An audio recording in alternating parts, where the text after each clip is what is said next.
مرحبا، يعطيكم ألف عافية. اليوم حأعمل وصفة المدلوقة بالسميد، طريقة سهلة، مكونات متوفرة بكل بيت وبتنفع برمضان. بالبداية ححتاج لملعقة من السمنة أو الزبدة أو الزيت.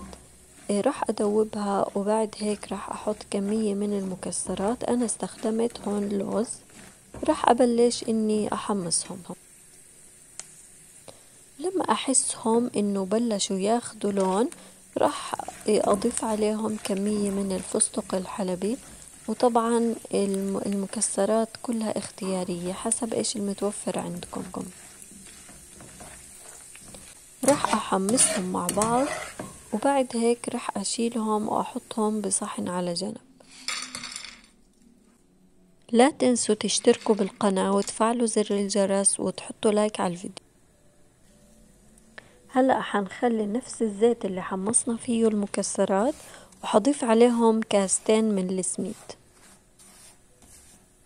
هلأ هون مهم جدا انه ما نعلي النار على الاخر، لانه السميد بسرعة بياخد لون، فبلاش انه ينحرق، وضروري التحريك المستمر لحتى احصل على هاللون.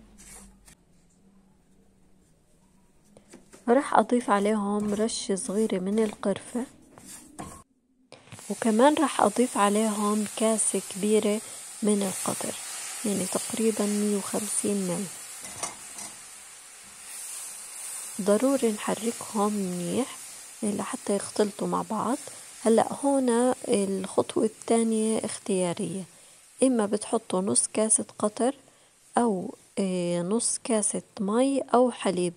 هلأ أنا ما فضلت القطر، لأنه لو حطيت قطر حيكون السميد طعمه كتير حلو، فكسرتها بنص كاسة من المي.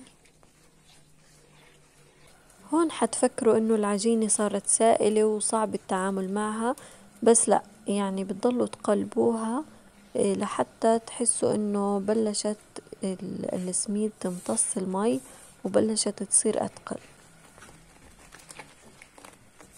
هلأ في ناس بتحب العجينة تكون متماسكة، وفي ناس بتحبها زي هيك. الصراحة أفضل في التقطيع إنها تكون متماسكة أكتر. بعد ما إنه نجهز العجينة راح أبلش إني أفردها بالصينية مباشرة وهي ساخنة، لحتى يكون سهل علي إني أفردها. مثل ما شفتوا هون حبلش إني أضبطها على الأطراف ومن السطح، وبعدها ححطها بالتلاجة لمدة ساعة تقريبا لحتى إنها تتماسك. هلا بالنسبة للطبقة القشطة، بإمكانكم تعملوا قشطة بالبيت أو بإمكانكم تجيبوها جاهزة. هلا أنا حبيت إني أحطها جاهزة، بس ضروري إنه نفرغها بصحن ونحركها منيح لحتى تصير أطرى وسهلة بإنه نفردها على السميد.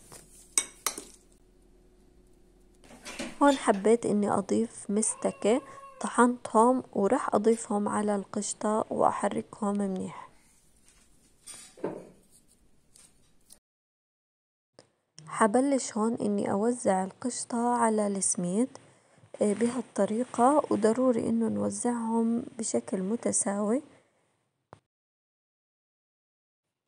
هلأ ما توزعوا القشطة على الأطراف 100%، يعني ما تغطوها بالقشطة لحتى تبين الطبقات ويكون شكلها أحلى.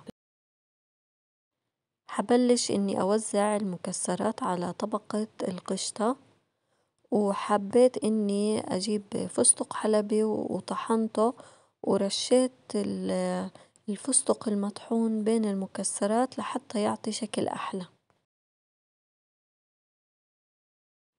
بعد هيك ححطها بالتلاجة تقريبا من 4 ل8 ساعات لحتى تكون باردة كتير، حتكون أزكى بالأكل. هون بعد ما طلعتها من التلاجة راح أبلش بإنه أقسمها.